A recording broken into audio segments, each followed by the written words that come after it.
Progress is good. It's very good. But not all the consequences of progress are good. Join me as we explore together the pain associated with progress.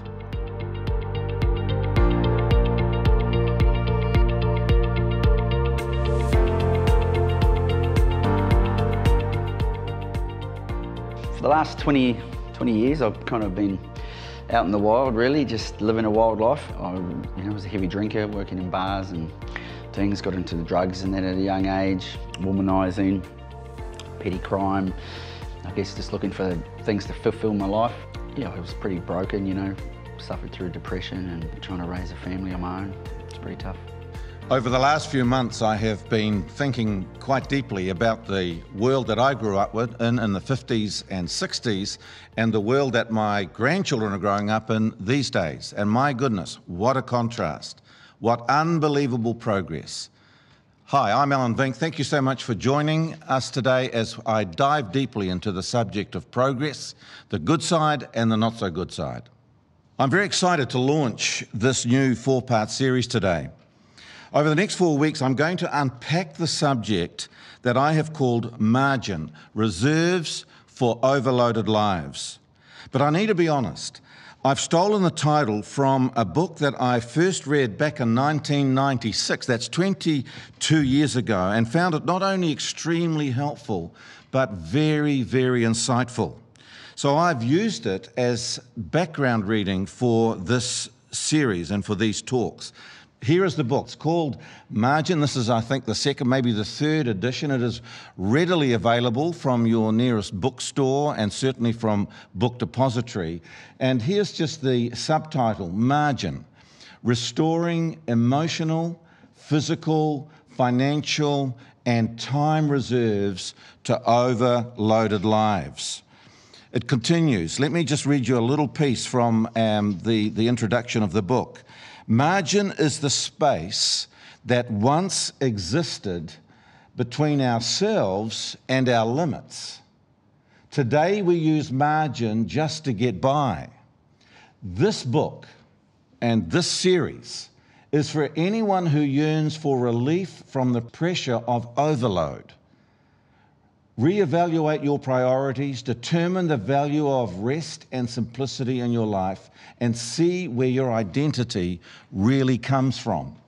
The benefits can be good health, financial stability, fulfilling relationships, and availability for God's purpose. Now that just sounds so good, doesn't it? And this I know, that the modern day person is pursuing this like perhaps never before. So we want to discuss that and look at the various angles on this subject. So what I have chosen to speak about, there's a lot to explore, and obviously in a short 4-part series, we can't talk about everything. But here are the 4 topic areas that we will discuss together over the coming 4 weeks. The first one today on the problem, we'll have a look at the problem of progress. And we'll discuss the pain that's associated with that.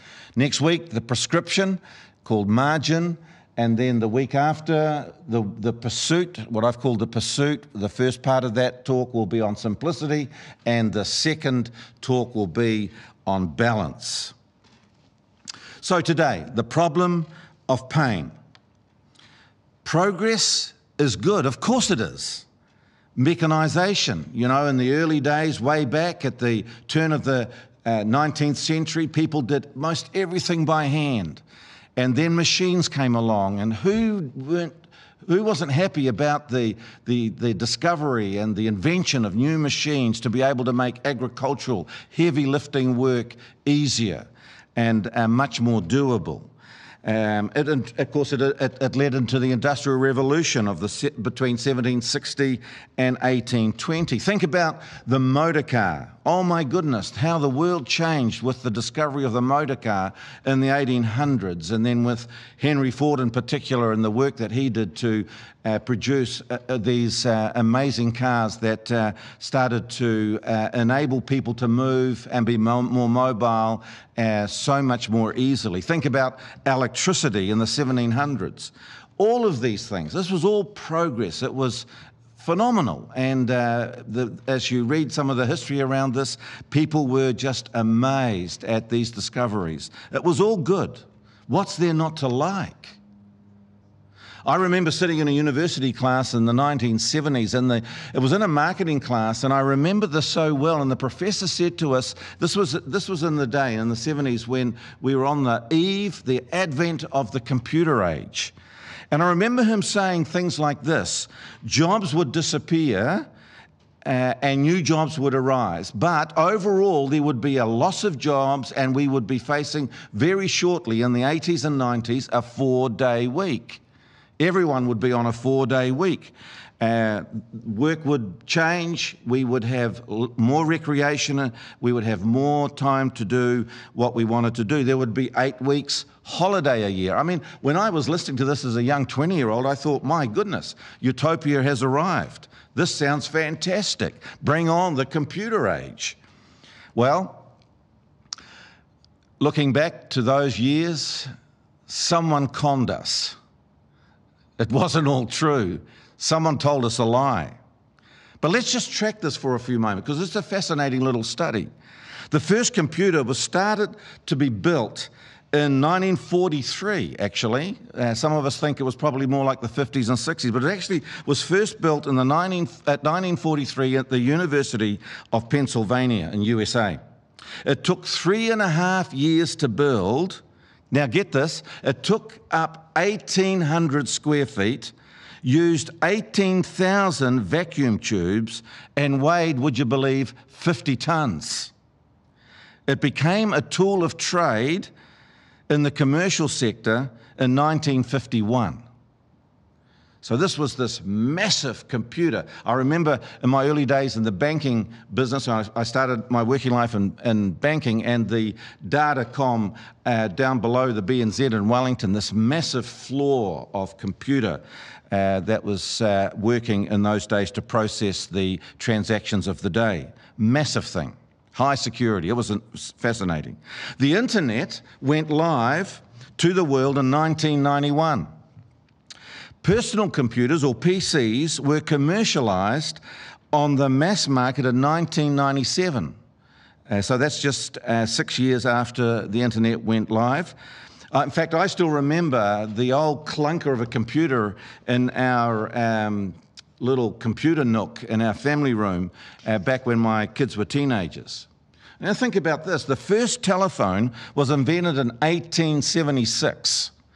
All of us probably have studied at some point or learned a little bit about Alexander Bell, and that first connection that he made was just like that wow moment in the kind of evolution of technology and such. Mobile phones, so that the normal telephone, the landline phone, 1876. Mobile phones were commercialised in 1987 in New Zealand. So that's 110 years after the landline phone was invented. Now get this, smartphones came on stream in New Zealand in 2007. That's just 20 years later. 110 years between the landline phone and the first mobile phone, and only 20 years to the smartphone. And only 10 years, actually, after the first PC. Without a doubt, for us who are alive today, this is a whole new world. The progress is nigh on unbelievable. It is certainly astounding, remarkable, mind-boggling, and amazing. Truly. In fact, as I often say, when I have the opportunity to speak or talk to folks, I wonder sometimes whether we're even living in the same world that my parents grew up in. I even wonder sometimes if we're living in the same world that I grew up in the 50s and 60s. All of these new things that we're dealing with today, all the progress that has happened in these years is truly incredible. What a day to be alive. But listen, if you listen carefully, you hear another bunch of words. So in amongst the wow and the incredible and isn't this amazing and all of the things that we're hearing with these technological breakthroughs and other science discoveries and on, there is another bunch of words that you will hear if you listen carefully. And here they are. They are words like hurry, busy, stressed, overworked, overloaded, overextended, overburdened, overwhelmed, frazzled, fatigued, and exhausted. In fact, it has gotten this bad that when you greet people these days, the stock standard answer is, and you say, "How are you?" They say, "I'm busy," which is actually not the question you were asking. You're saying, "How are you?" And you are told that they are busy. It seems like the new badge of honor in the 21st century is busyness. And I want to suggest to you that this is the downside of progress. I want to propose to you today that something has gone wrong. I've already alluded to the fact that we were given the dream of something in the 70s that has not transpired. In fact, I remember the same professor back in the 70s telling us that libraries there would be fewer libraries, there would be fewer books published, there would be hardly any magazines published. You know what? The opposite is true. There are more books in libraries, there are more books being published today per capita, and there are certainly more magazines being published as well. Now, don't get me wrong, I do busy. I'm still a fairly busy person, I'm fairly well occupied, but I will not let busy define me any longer. I'm over it. Busy has its place, but so does slowing, simplicity, balance, and rest. But more of that later on in the series. So, to quickly sum this up, progress is fantastic, but it is a two-edged sword. Progress is inevitable, and it is a good thing in and of itself. But with it comes some pain. But pain isn't all bad, actually. I want to read to you a little piece from the book that captures this idea of pain in the midst of progress really well. That our age might be described as painful comes as a discomforting surprise when we consider the many advantages we have over previous generations.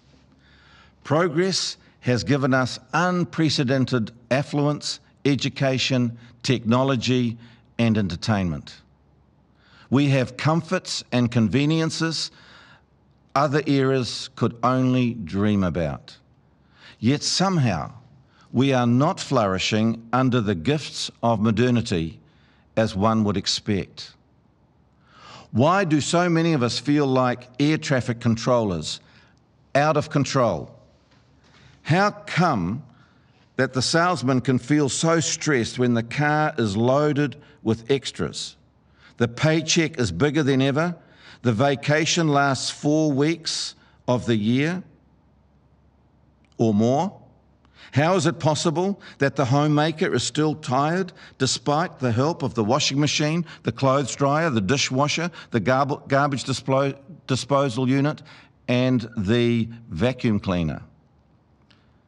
If we are so prosperous, why are the therapist offices so full? In fact, it's really interesting when you study the therapy industry. It has just with the advent of progress, particularly over the last 30 years, the therapy industry has just grown astronomically at the same time. Why are we not 10 times more content and fulfilled with all of the possessions and accumulations that we have these days? Something, Richard Swenson says, the author of this book, something has gone wrong. And I agree. Our society has been attacked by pain. If you know what pain wounds look like, you will see them on all your friends. To be sure, there are many different kinds of pain, as there are reasons for the pain. Most people associate the doctor's office with the pain of organic disease. But this is not the only suffering physicians have to deal with these days. There are, for example, the pains of self-destructive behaviours, of abuse and poor parenting, of pollution, of unrestrained sexual permissiveness, and even the pains associated with prosperity itself. There's pain in the midst of progress. But pain isn't necessarily only a bad thing. Pain can be a good thing. Let's think about pain for a little bit. Pain is the body's way of saying, hey, something is wrong. Something in your body is out of joint, inflamed, or faulty. Pain forces us to give attention to something that is not right, that's hurting. Not only does it get our attention, but it also will get our focus and our energy, because we want to resolve the discomfort, we want to resolve the pain. Now, I have a little bit of a problem with swimmer's ears because I swim a lot, and for 4 or 5 years, it's just been fine. I haven't had any problems at all, no earache, no yucky stuff in my ear. But just last week, it flared up all of a sudden, and lo and behold, I wasn't even near my doctor. I was in Australia, but it got my attention, absolutely, because it was giving me quite a bit of pain, earache. So much so that we had to go to the doctor to get some help and some drops and some other medication to ease the immediate pain and to actually get my ears sucked out with all the gunk that was in there. So it needed attention, it got my focus, and I wanted to find a remedy. And that's exactly what we want to talk about over these next few weeks, the remedy. If you think of overload as let's think of a sack for a moment. There is only a certain amount of stuff you can put in this sack before it gets too full, stuff starts to tip out, and it gets too heavy. It's a good way to think about overload. We keep stuffing stuff into our bag.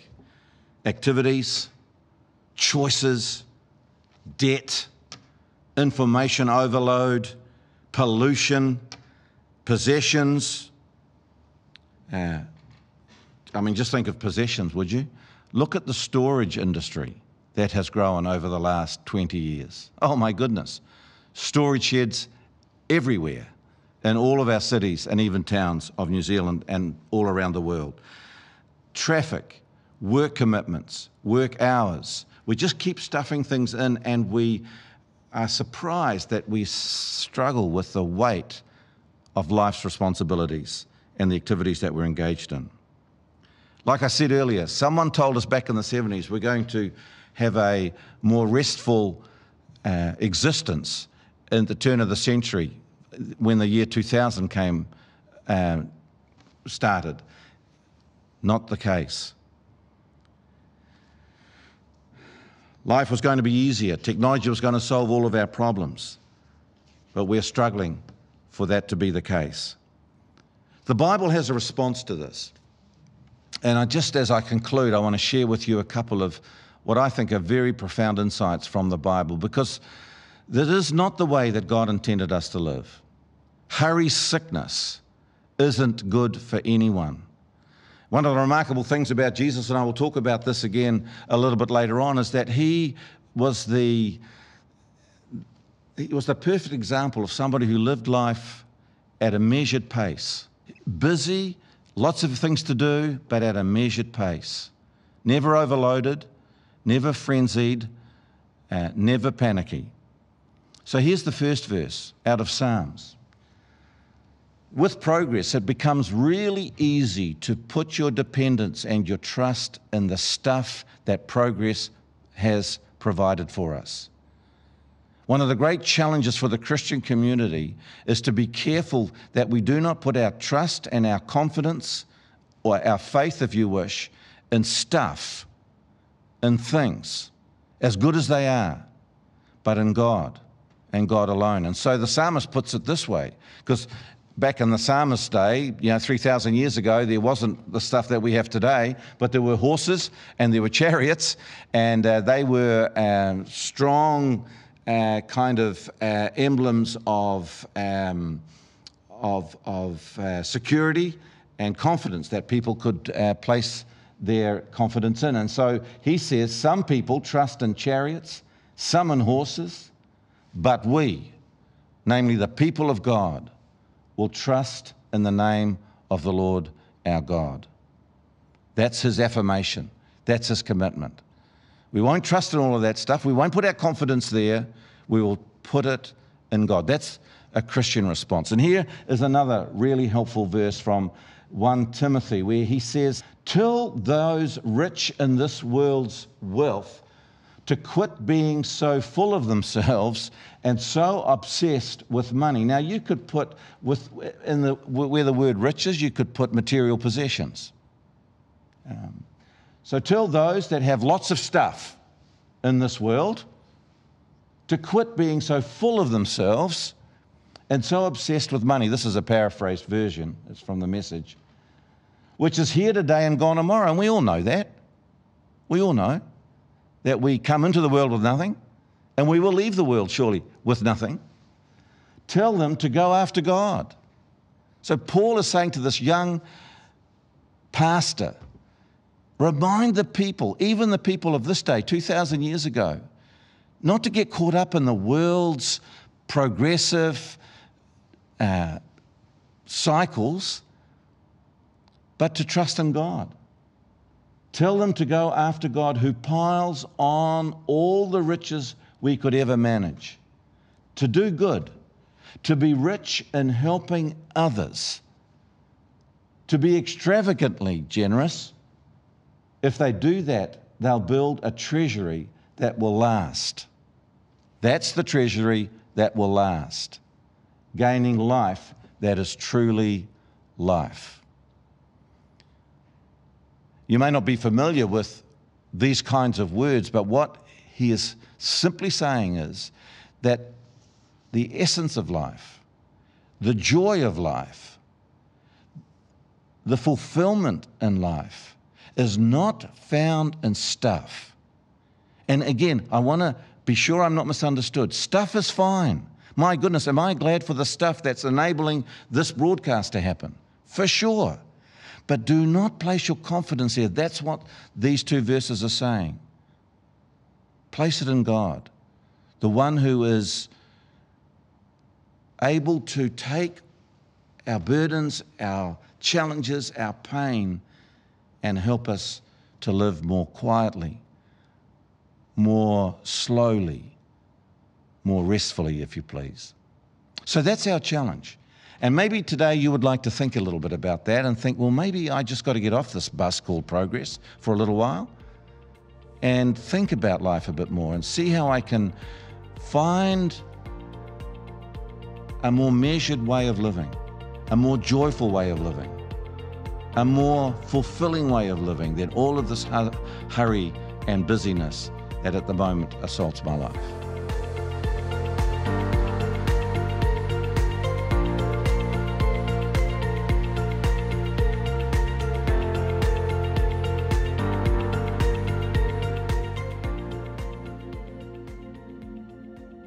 Let us pray together.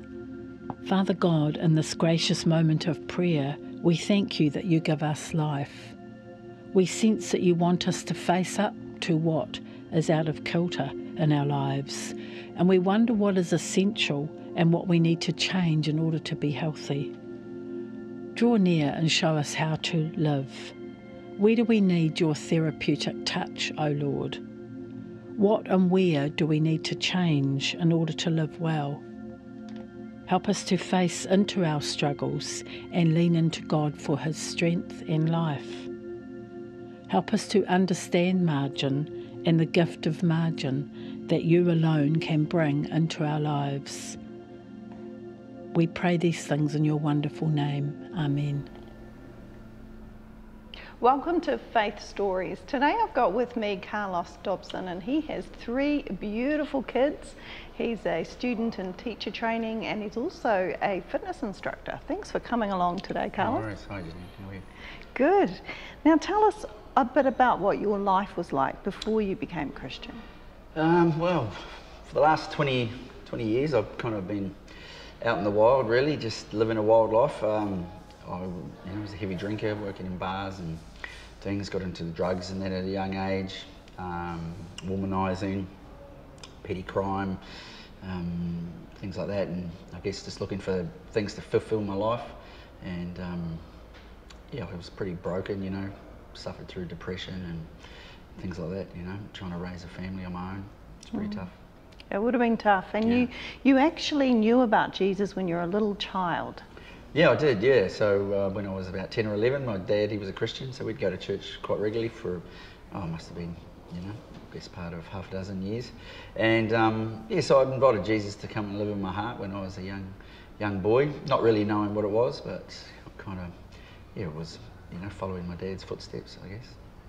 So when did that kind of change? You were following your dad's footsteps and then things kind of went a little bit... Yeah, well, my parents separated when I was a teenager, and it's kind of those crucial years when you're going through high school and trying to learn a bit about yourself, I guess, and kind of took it as an opportunity to go on my own path and do my own thing, And that's kind of where the craziness began for me. Yeah. So what was it that, kind of made you think, I don't like life like this? What happened? Well, I was actually, a couple of years back, I was in the midst of addiction, in the midst of, just not associating with good people and just doing really, the wrong thing, living on the wrong side of the law. And I ended up getting sent to, as a community service, to go spend some time at a local church to do my community service hours. And I really believe that God had his hand on me then, all through those 20 years. I think that God, he never left me. And, I still believed in him in those times, but I never really turned to him because I just thought, man, I've just been doing some bad stuff and I don't think he wants to know about me right now, But now I believe that he actually directed me back to the church and back to him. I love that about God. It doesn't matter how bad you think you are, he loves you and he won't leave you alone. And yet he's a gentleman, he won't push his way in either. Yeah, definitely. He wasn't forceful about it. It was just like, just had his arms wide open for me and just welcomed me back in there. And yeah, that's been really cool. So what was it like around the time that you gave your life to Christ? What did you do? And how did you kind of decide, I am going to give my life to Christ? Oh, well, I just started attending church a bit more regularly, and then started to start praying with him, and he really kind of just touched my life, that that I really made me open my eyes a bit, and then put his his truth into my heart that Carlos, this is not really what you want to be doing with your life, and he just kind of directed me back towards him, to help me just, fulfill my life. That's awesome. So how have things changed since that time? I think you committed your life to Christ, was it about a year ago? Yeah, it was probably a little bit more than a year ago, but and from that moment it's kind of, making the changes were kind of a bit tough, and he calls for us to be obedient to him, and sometimes I wasn't obedient. I was just still trying to do what I wanted to do and thought that God won't really mind, but really, as I progressed along, the more I realised that, every time I kind of go away from him, things kind of seem to not feel right or not be right, so I turned back to him and things seemed to go along a lot smoother. So yeah, about October last year, I decided to really say, no, look, put a stake in the ground and say, look, I'm going to serve the Lord. I want God to have his way with my life, because I'm doing a pretty rubbish job, and I reckon he could do a good job. So I got baptised in January this year. Awesome. Yeah. It was amazing. It was And so what does life look like now? You've been baptised, you've decided Jesus is who I'm going to live for. What does your life look like on a daily basis now? How is the mindset, the emotions, what does it look like? Well, I say before this I was kind of like, was a little bit,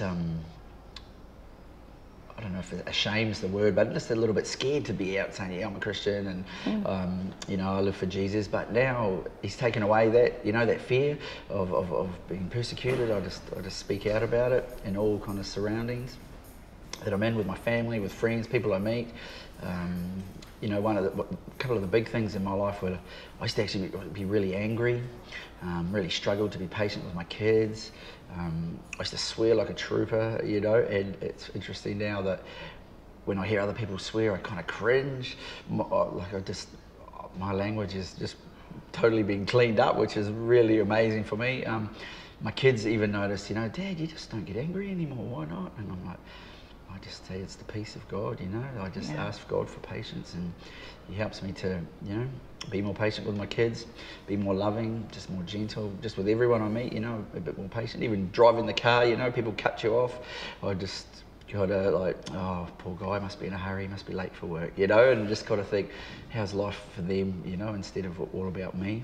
You used to be anxious too. Are you anxious anymore? Yeah, I still have experienced some anxiety, you know, with my study.